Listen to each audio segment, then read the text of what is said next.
Hi, This Shawn. meeting is being recorded. Hi, Shawn. Thanks for helping with my project. Could you say a little bit about yourself? I'm a lifelong Floridian here in Central Florida. Been in the construction industry and the overhead lifting industry for about 35 years. Lifelong space geek. Some of my earliest memories involve Apollo, and I think that was how we originally started communicating. But it's been interesting to see the growth and the exciting new times in the industry. That wasn't available to me at my age. Growing up, we had kind of gotten away from space travel. And so a lot of my thoughts are more reflective than projective, but very excited about the future. So whenever you say you do the overhead lifting, is this like the gantry cranes that you see in buildings and, to move around the different components and things like that? That's exactly right. And gantry crane is one of the types that they use. A lot of times you'll see those on the railroad tracks that are mounted on the ground. There's also the jib cranes, which kind of swing in a circle.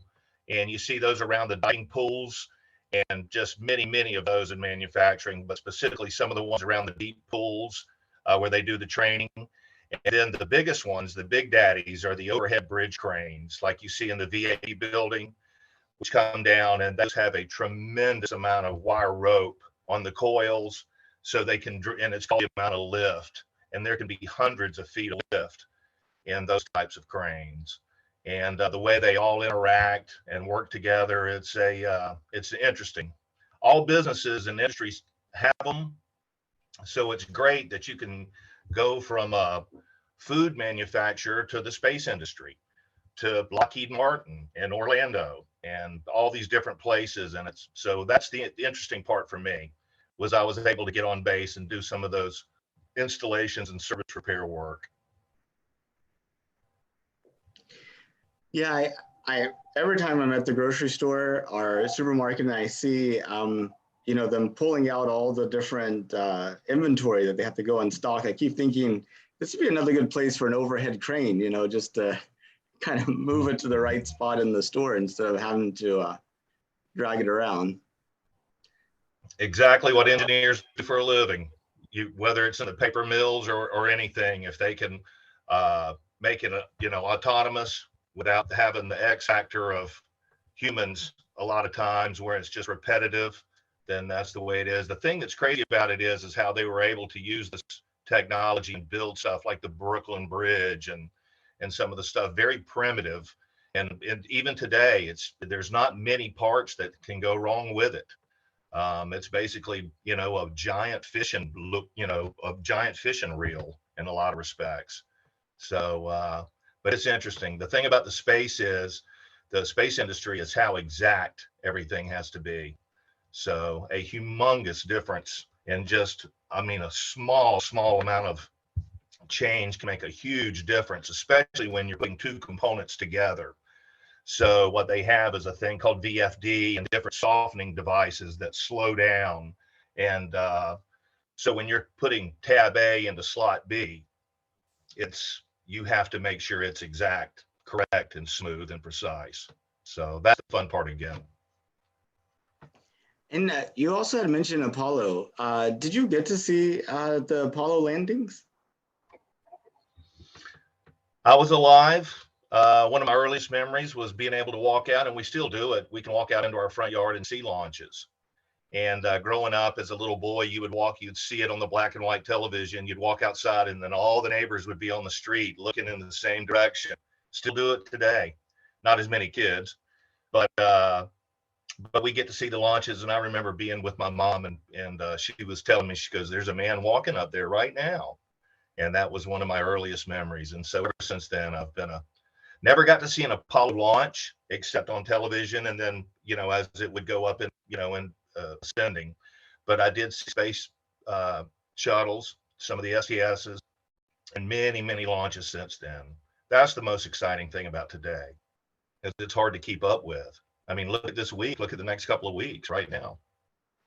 I know yesterday SpaceX just launched reused first stage for the 13th time for the first time. So Amazing. And I can tell you that the reuse that made it more profitable, which is what he's famous for, and being able to reuse those components and making it, where you get your return on your investment.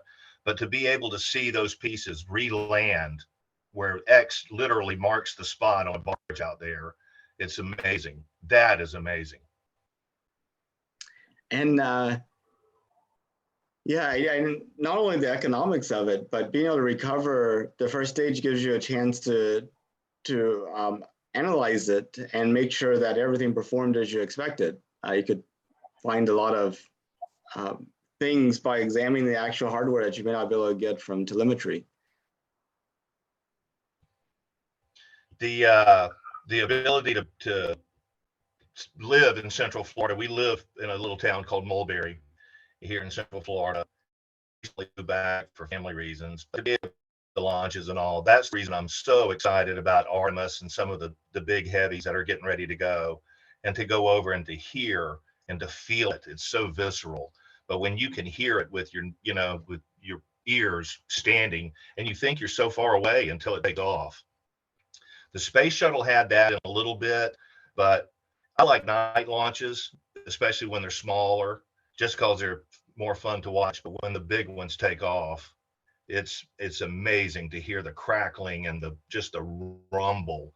The only thing that's the closest thing I've ever found in my life to that would be probably NASCAR, when you stand next to a NASCAR in Daytona and they fire those things up. So. And in a few months, hopefully you'll get to see Artemis 1 launch. That should be quite something. Can't wait. Can't wait. That one specifically is the one I'm most excited for.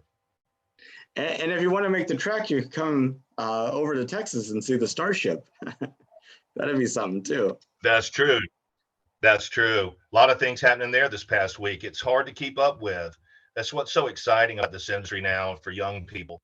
When I was growing up, it was, literally the pocket protectors and the big black horn rimmed glasses, and women weren't even a part of it. And to see how it's still needs some inclusivity in the industry, no doubt, but to see how young people are able to be energized and going forward and looking for the new things. And I hope that we can continue to share all the technology, so it's not a Me Too type industry, and it's a we too.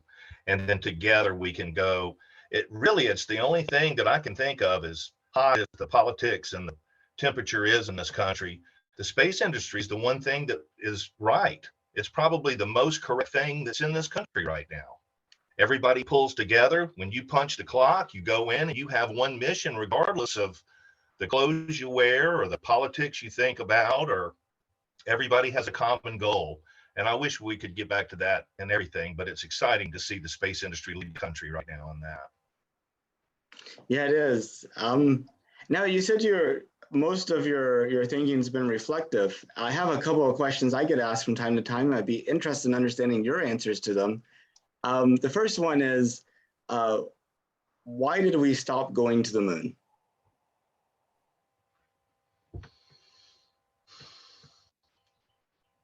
I think that without being too heavy about it, it became too cost prohibitive. The country was in a lot of ways the way it is right now, dealing with Watergate. People had lethargy because of the Vietnam War, the division, and I guess they just didn't see any need to go back anymore. After Cernan and those guys went, was what else could we accomplish? Where in reality, they took their eye off the prize, because it's all encompassing of all the things that are able to come from it. I mean, why go backwards in technology? Why would you choose that? If it's cost prohibitive, then find other avenues. It did lead to the space shuttle and those other things, but that was probably one of my big regrets. I may have never been smart enough to be an engineer, but I wasn't even really allowed a chance to try to. And here it is, I'm 60 miles from this space coast. Is that that wasn't really an option. Everything was geared down at that point. And of course, inflation was raging. Things were happening. I was old enough, even though I was young, I'm old enough to remember those things. And we're kind of getting to that now, but we're being led by private industry as well as by government. And that's the difference. We have businessmen flying into space now. So. Yeah, and the other question I get asked is, haven't we been to the moon already? Why are we going back?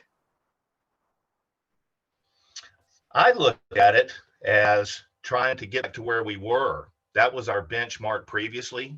We need to at least try to get there again. I think that with new technologies and industries, who's to say what may happen? I don't want to see the moon become politicized. I think the UAE may be landing there, I think, in the next week or so. But I'd like to use it more as a staging process.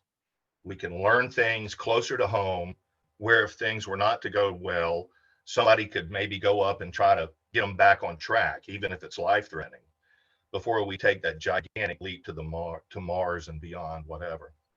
I see it more as a staging point, but I'm excited for it. Why not? Why go backwards? I would probably reflect on that again.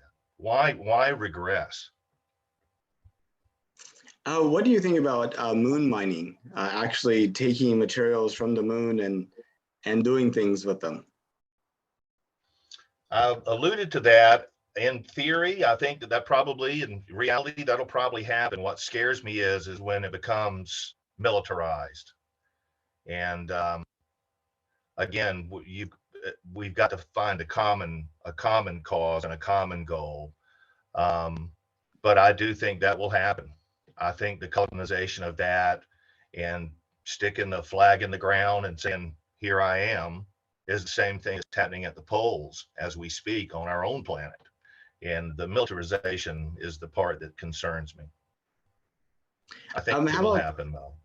How about that aesthetics of it? At some point, you may be able to look up at the sky and that the moon's no longer just a set of craters, but you can actually see evidence of human activity up there. Does that excite you or scare you, or how do you feel about it? I can honestly say I've never thought of that before. Exciting? It would be. Scary? It would be that as well. It would be impressive. I'm not sure how I would feel about that. It's been such a constant that to see evidence of something else, I'm not sure. I could see that happening as well, though. That thought's never even crossed my mind. Interesting. Do you think something should be done to try to preserve sort of the natural look of the moon, and maybe requiring all these activities to kind of blend in or be on the far side or something like that? The far side would be my choice, I guess. If we had, it's almost like when you're drilling for oil off of Florida, we would, keep it far enough where we don't visually see it and we're okay with it. But I would think at some point, just thinking out of the box, that we would have to have some type of a NATO for space, maybe, where if somebody had some radical idea that, nobody owns the moon, you may be the first one to attempt to try something with it, but it's so important that, especially as an outdoorsman, people, the layperson has no idea of the impact that it has. And so I would think that we would have to have some type of NATO-ish or a league of some type where we would have to have permission from everyone before you could just haul off and do something with it. And permission from everyone. You have the actual countries that are engaged in space exploration today, such as the United States, the European countries, Japan, China, India. But then you have a lot of countries that don't really have a space program. But they may at some point in the future. How important do you think it is to try to take steps now to sort of take into account, these future countries, leaving space for them, if you will, for them to potentially also have a stake in it? How do you balance the people that are actually active today versus the people that might be active in the future? That's a razor's edge. That's a tough one, especially when you're talking about countries that clearly have their eye on the militarization of certain, the North Koreas and the Irans and those types of countries. That's scary. And they will be there. They have the technology. And it goes back, von Braun expanded our universe literally, but he also introduced the, intercontinental ballistic missile. So it's a two-edged sword. And that's the most concerning thing. It's almost like Eisenhower spoke about with the defense.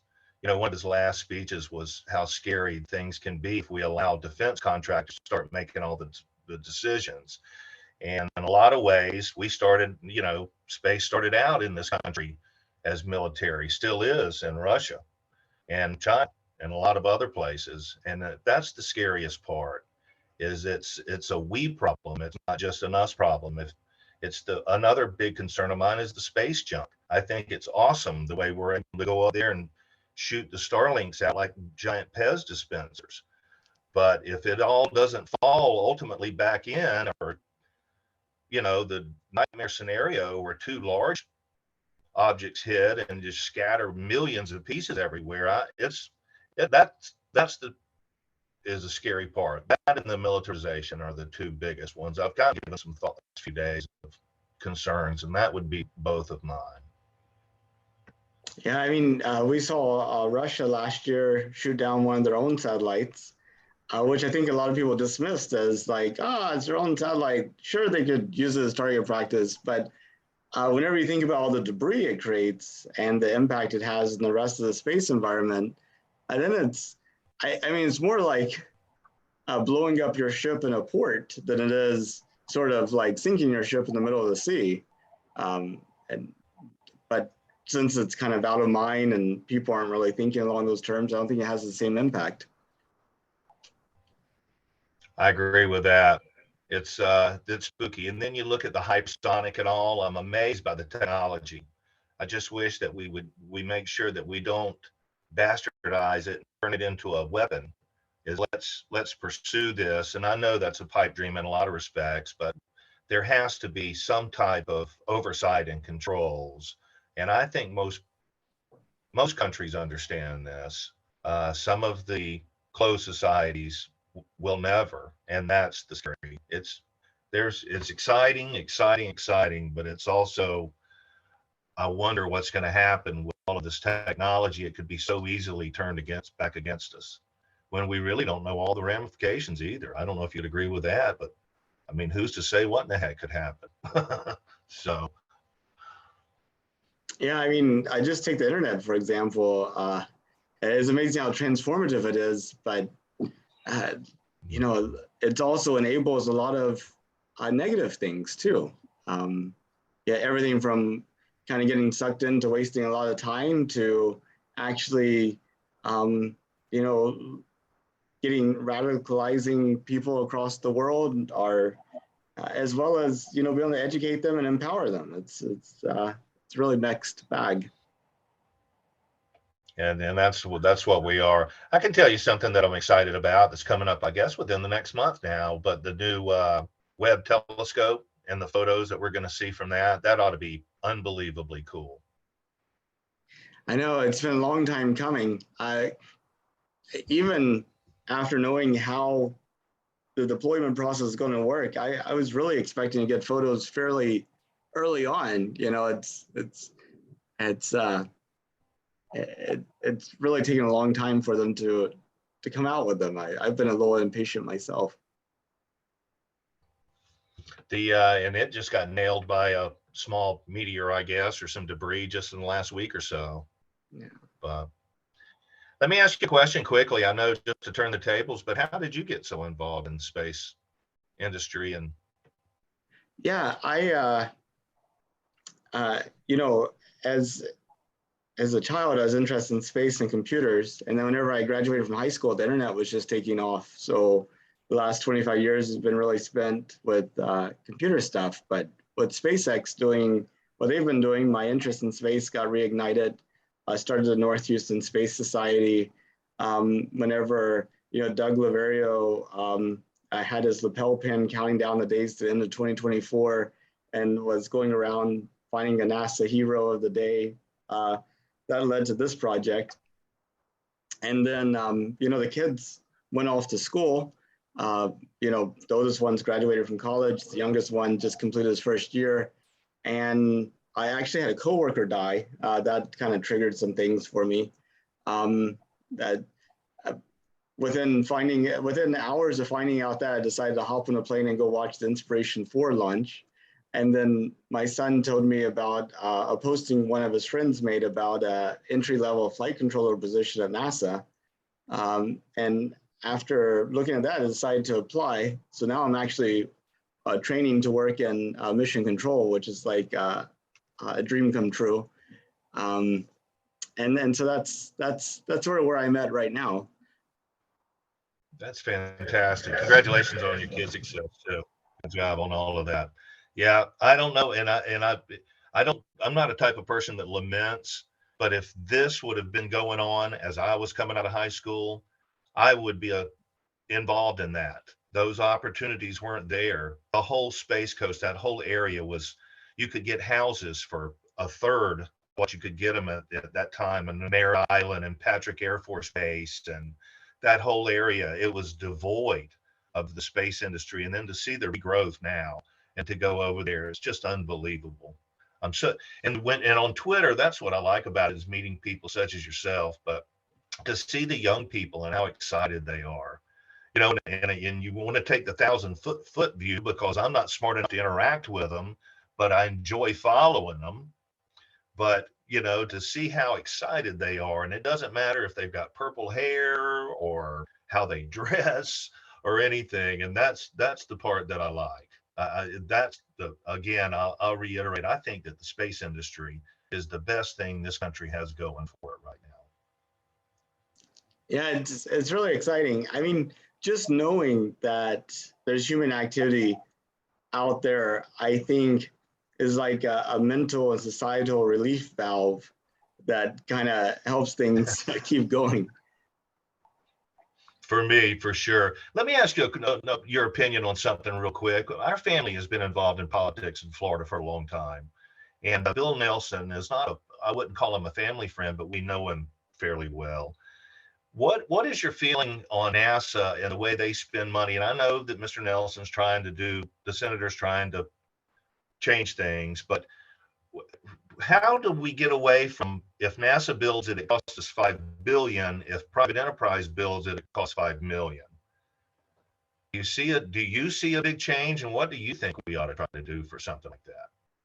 Well, it's really interesting. I see NASA as an organization that's really in a process of transformation. You have a lot of people in NASA that I feel like are really comfortable with sort of the historic way that things have been done in terms of, designing rockets, getting contractors to build them, the whole cost plus contracting. But then you have a lot of people in NASA who are really embracing private enterprise, and you have the commercial cargo, deliveries to International Space Station, the commercial crew, the commercial lunar payload services program, the logistics for, Gateway, the commercial landing program, and then you have kind of people that are kind of seeing benefits of both. So it's really an interesting time we live in. I think kind of a more something I've been sort of, I don't know, thinking about is how does, NASA has been the premier space agency in the world and in the United States. And a lot of that is because of the activities that it's done. And as we have private enterprise do more of those activities, what does NASA's role become? And then also, how does that affect sort of NASA's prestige and the perception of NASA's role? I think that's a really thorny and difficult question because I'm not sure how that's going to work out. Does NASA become more of a coordination role? Does it just focus on things really far out? Does it potentially disappear? I mean, I mean, have you thought about that? A little bit. I'll tell you what was interesting to me that I thought was a harbinger was this past week. I believe it was this past just a few days ago. NASA floated the idea that you can rent the VAB building if you want. Did you see that? I did They'll not, but they'll rent they'll rent that out to people, but they can't. You can't interfere with NASA. NASA gets first dibs. But if you want to use the VAB building, and I just think part of me, I'm glad that they're opening it up. But another one is how do you, that's not going to go back. They're not going to, if they're going to allow the use of all that, exactly to your point, where does that end? Where does that play out? I just thought that was interesting.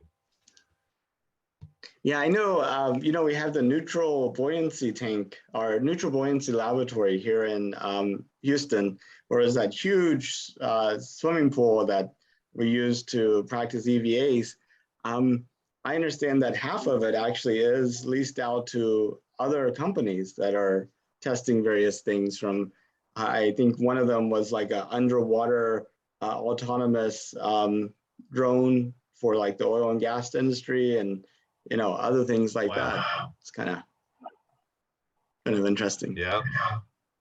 That's over in Florida here and at different military bases, like in Panama City, that they, do the Navy SEAL training and all. That's where a lot of those jib cranes and cranes will be exactly for that. Now, the Navy SEALs and the deep diving at Panama City is right there at Panama City Beach is not space related, but like the big tank in at the Cape, those kind of places, lots of jib cranes and overhead cranes. And I don't really want to get into it, but man, is it fascinating. Holy mackerel, is it fun. So. Just out of curiosity, have you done anything personally with overhead cranes? I often think that it'd be very convenient to have one in my garage to move things around. That would, I don't have, my shop's not that big, but yes, as far as a little jib crane, the difference is you have a gantry crane, which kind of can go north and south or east and west. It can't do both. Jib crane, JIB, a jib crane is a circumference. It goes in a circle, and it doesn't always go in a circle. If you put it in the corner of a building, so to speak, you got to have the stops. Where if you have a bridge crane, an overhead bridge crane, the big daddies, like I was speaking of, and they can go from a quarter ton to 500 ton. I mean, massive. Is that you get a complete working envelope. You can go from one corner anywhere you want in that envelope to the opposite corner. And so that's why. But yeah, I would love to have one. And it's amazing when you start looking around how many of those are around. Any shop, any metal facility, any maintenance department for any type of industry, to pick up the rolls and paper mills. It's amazing. It really is. But the space industry and all the opportunity that's going on over there, the thing that I specifically, being a salesman most of my life, is that I interact with people. Heck, I love it. And so when you're walking around Lockheed Martin for the first time 15, 20 years ago, and I go up and I see a guy who's got a college sign that looks like he went to the same college, I'm like, hey, buddy, I'm talking to him. They come over and they go, don't ever talk to people again unless they talk to you first. It's a real learning experience, So you check all of your video equipment, the routine, check everything, you sign everything. And then it was like, don't talk to somebody unless they talk to you first. So that was a real learning curve for me. So. Yeah, it's always nice to be able to connect, and it's always disconcerting whenever we get into situations where there's arbitrary restraints on connecting. I've had the opportunity to meet a couple of the older. Mercury was probably my favorite, but to meet John Young late in life and to interact with him on a couple of different things. So I've had some touches through the years of interacting. It's hard not to just turn into a complete fanboy when you're doing stuff like that. That's my biggest problem. So I said I wind up talking to everybody, which is kind of in my personality anyway. But when you're walking around and seeing how it all fits, it's incredibly exciting right now. It's unbelievable. It's hard to keep up with. So do you remember when you found out about Artemis? Well, there have been rumblings about it for a long time. I had no idea until I actually was over there and got to see You know, everything was white when I was growing up. You painted everything, you know, eggshell white or whatever the color was. And then to go over and you start seeing the different colors and stuff, I would see components and things on the property. And, you know, well, how is that? And you can't ask those questions. You kind of have to just absorb whatever you hear a lot of times. But there had been rumblings about it, but until it actually came out on the pad is when, I mean, I get goosebumps talking about it. It's amazing. I cannot wait to see that thing take off. It's going to be amazing. So, but I never realized how big. I mean, it's almost exactly the same as one of the old, you know, Apollo missions, but so much more powerful. I can't wait. It's super, super exciting. I've got the kids all involved, the grandkids, everybody's excited for it. So, and then and to see the whole community, that's what I like about the Twitter specifically is there's so many bad things, but the space industry community that we all follow, you and I together, I'm sure we follow a lot of the same people, but I like seeing the young people come up and how excited they are getting pictures in front of it. It's just, I hope that my kids and being in this area, UCF has created a conduit, University of Central Florida, to NASA, where they have really tapped into something there. Really, really proud of that university and how far it's come. It was a transitory university. It didn't even have a real campus, had no student housing, nothing 25, 30 years ago. And to see what it's, maybe a little longer than that, but to see where it's come and what it's doing. You know, everybody focuses on the football teams and all that kind of stuff, but what it's doing behind the scenes and the conduit it's created at NASA and Northrop and all the other ones that's over there, Harris, et cetera. It's just incredible. It's fun. It's a fun time. Now, with this project, I've been going up to people at Starbucks, at the mall, people just sitting next to me on the airplane that I happen to be on or wherever. And I would say of the non-space people that I interview, just the random people off the street, only about 20% of them know that we're going back to the moon. And I was wondering if that's consistent with your experience, or does that surprise you? No, I would say that's about right. And, you know, and even for children that, you know, like dinosaurs and space rockets universally, usually, they don't have any of the new space stuff. They still are playing the same rockets that I played with in the 60s. And it's because the parents don't know. And that can be a lot of societal issues. But I just think that there's so many more things that you can do now, you know, versus a black and white television with 3 channels that I alluded to earlier as we spoke. But it's a shame that we don't. But I tell you what can make the difference is seeing that big beast go, getting it up there. There's no way. Video has become the new medium, and you let it speak for itself and it becomes visceral. We go up and do those things again, which we did with black needle gauges and pop switches and Velcro is incredible. But to be able to go back and do that and to take those pictures and send them back and let kids see that, I think that you will agree that even though the general public may be at 25%, the available pool of talent and people that truly are interested in the space industry has grown exponentially, I believe, in the last 20, 30 years. Yeah, definitely. I mean, I think the 2020s are going to be to space what the 1990s were to the internet. You posted that. I read that. That's a very valid point. Do you think that's the case, or you think there's some, maybe that's a little bit going too far? I don't believe that's hyperbole at all. I think that very much is the case. And you got to remember, we're in the very beginning of the 2020. Look at the difference between 1960 and 1970, how much we accomplished. And if we do that, even at the same pace, but with the tools that we have available to us today, think about where we can be in 2029. Think about where we will be. Yeah, I always forget when the iPhone actually came out. In my mind, it always seems like earlier than it actually was, but 20 years ago, we didn't have an iPhone. It's crazy. Yeah. Yeah. And again, The scary part, you try not to dwell on that, but just the exciting part. I mean, things we can't even think about right now. We don't even have a concept of what may be coming down the pipe. It's just incredible. I can't wait. Artemis specifically, though, is the one when you're standing there and when a gigantic rocket takes off, people have no idea the sound that it makes. It's unlike anything else on Earth. It's because nothing else has ever been built like that.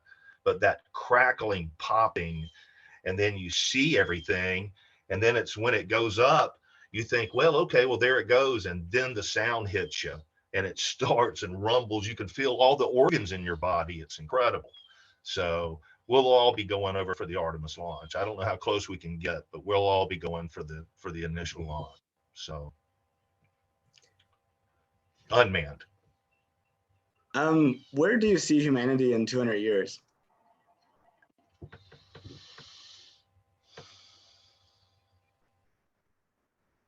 On the track we're on right now, there may not be one in 200 years. That's the frightening part. That the humanity may be somewhere else besides this planet. And I know that sounds farcical, but that part is concerning. So I do think that we will have outposts. Um, I think that we're going to have to try to solve the issue of how space breaks down everything so dramatically. And I'm talking about the human body in this respect. So, but if they can get something that can create, that can spin and create a false gravity, maybe that can make up for all of that type of stuff. But the weakest link in this whole thing for long-term space travel is the human body at this point. I think our technology we can either think it up in the future or we have it right now. The weak link is us and ourselves. But I do think that there will be colonizations. As far as what happens here on this planet, I'm not going to venture a guess on that. Space travel, though, I look forward to pushing the envelope. If you could, would you take a trip to space? I would take a trip to space. I almost could be happy just doing the vomit comet, though, honestly. I mean, I would just like to feel the weightlessness. I don't need to spend any.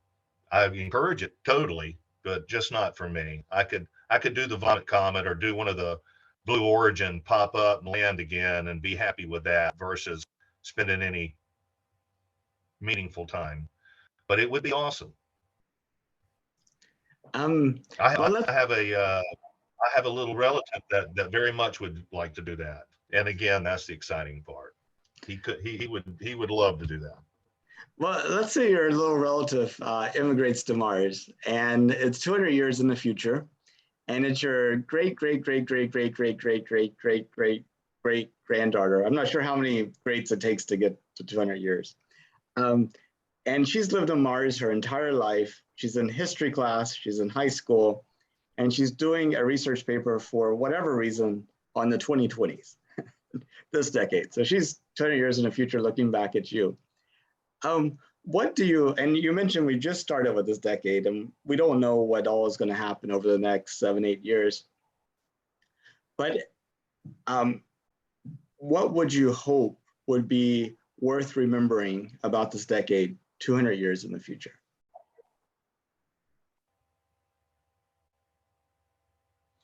I would just like, and it's again because of the temperature of the whole world right now, I just would wish that we could find some commonality. There's no astronaut that's ever been into deep space that I know of that's ever come back the same person. Every one of them speaks about the big blue marble is, going back to a show that I grew up on, but every complete gray and dark, devoid of any color and light except for this one perfectly symbiotically planet that if it was 1 mile farther from the sun or a quarter mile closer, or it didn't have the moon that creates the tides and the season, it's incredible how it's hard not to think there isn't a giant straw that stirs the drink. But I think that if you really wanted to talk about something like that, is it in 200 years, maybe the earth isn't as healthy as it is right now. And maybe some of those people could come back and fix what's wrong on this planet. by what they've learned in exploration and creating their own habitat. Maybe they understand and develop some principles that they at that point they come back and could help us. That would be something kind of thinking out of the box. I often think The main, about, the main thing, not to interrupt, the main thing that I want everything to be, and literally everything, is it needs to be more we than us. It needs to be a collective. And if the farther we get from that bullseye, the worse things get off track. And I don't care if we're talking specifically right now about the space industry, but it's everything.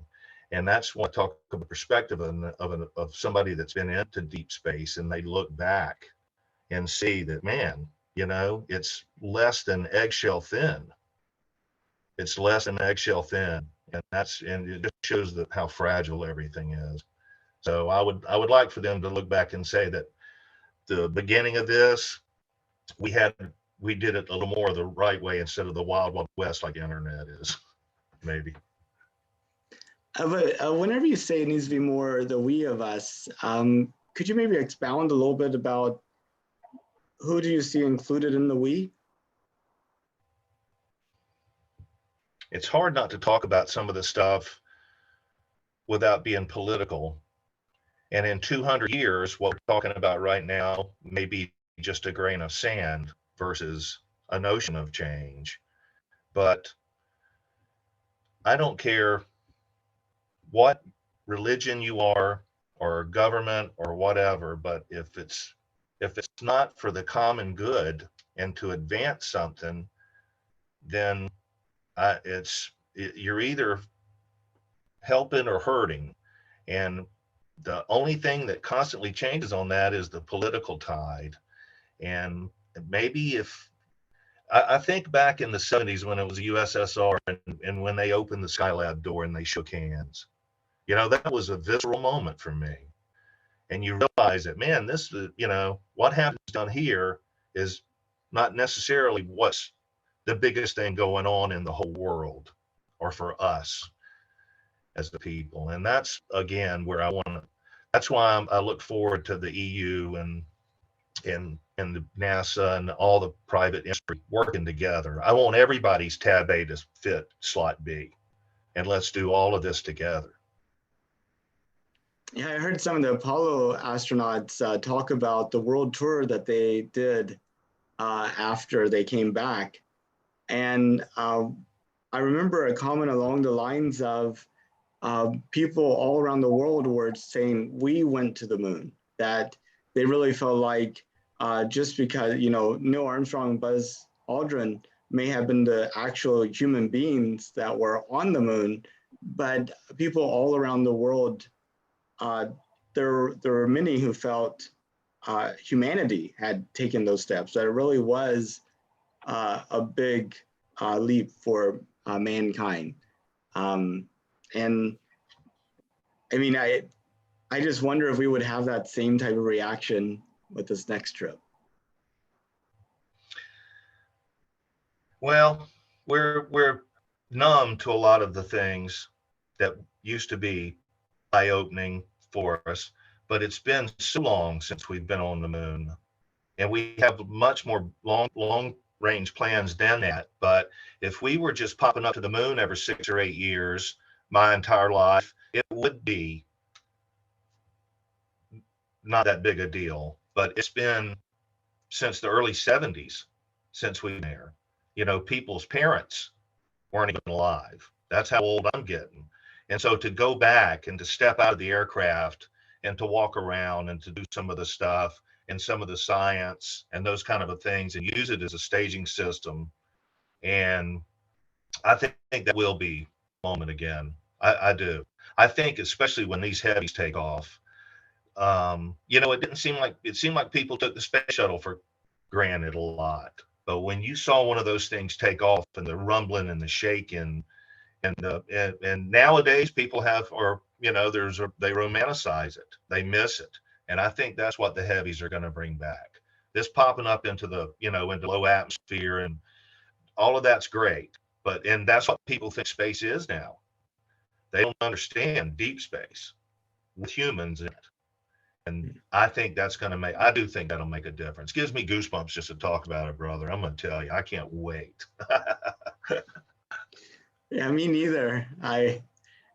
Yeah, it's gonna kind of a neat. I wish we kept the 2024 timeframe. That would have helped on so many levels. But as long as it happens in the next few years, it'd be great.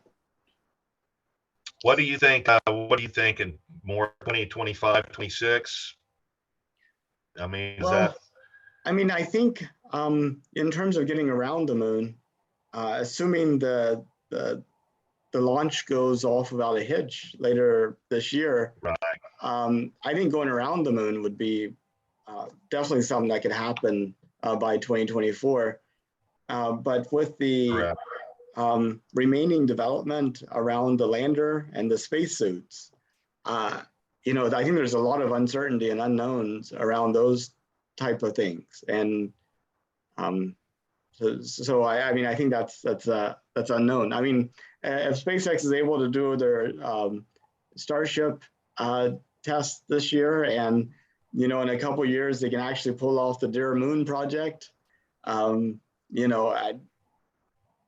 maybe landing on the surface of the moon be really easy and straightforward. Or maybe they'll run through some challenges that require some iteration to figure out before they can send people. It's exciting. You look at the new pictures that are coming back from Mars and the formations of the rocks and stuff. I mean, the term otherworldly is not, it's not, it can't cover that. You look at the one they had that was the cantilevered rock this past week that's up there on the tip. But I guess, we have that same kind of stuff in New Mexico and, parts of northern Mexico itself.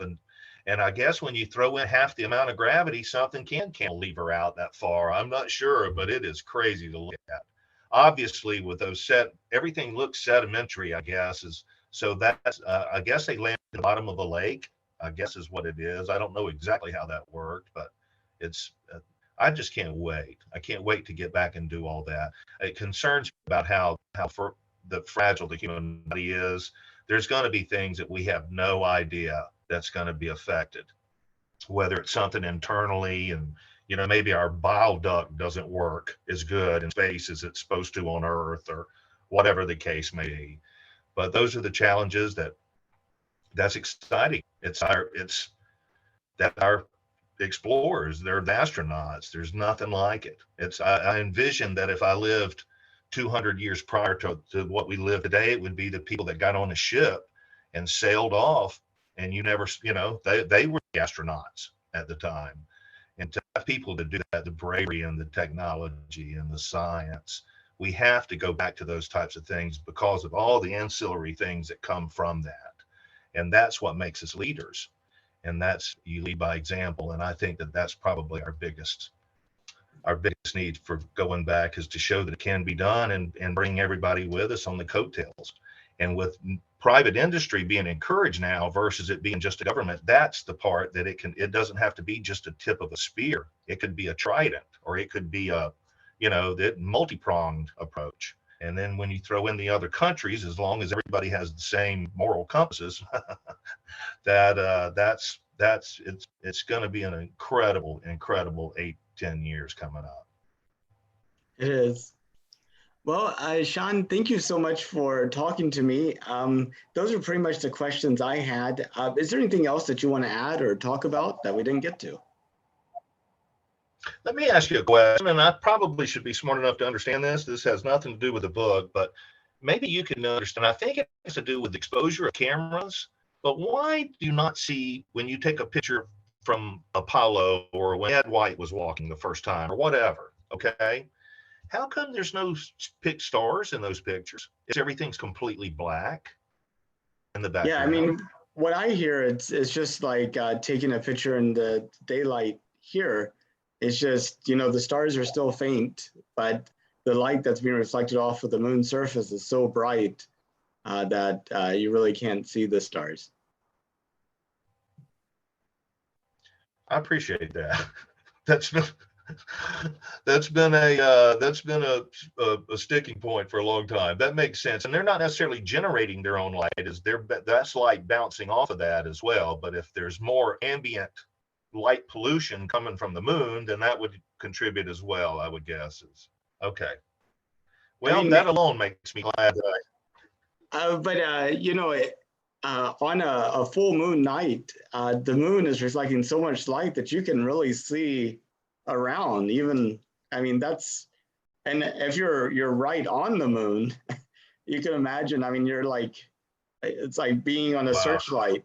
Uh, I right. mean, the surface of the moon, I think, was like 200 degrees Celsius. They had to have a lot of padding on their boots, all the radiation it was receiving. So Interesting. Well, I look forward. When is going to be your release, and what is your time frame as far as what you're going to be doing yeah, so on the book? well, um, my only mission right now is to get through the next 930 some odd days of my interviewing a person a day. Um, and I was thinking about having a huge party here in Houston and inviting everybody I interviewed and what have you at the very end of it. But we'll see if that happens. But then I probably let it sit for a few years and then reflect on it and see what to do. But it's been a fantastic journey getting to meet people, um, and what I found is people are really smart and intelligent and fun to engage with. But it helps if you have more substance questions than a lot of the things that we talk about. So. Right. Well, I'll tell you this, Nathan, dealing with some things in my life, it sounded like your coworker's passing had an impact on yours. And there's no time like the present, my friend. Don't, if you've got an idea, I would encourage you to run with it and to go for it.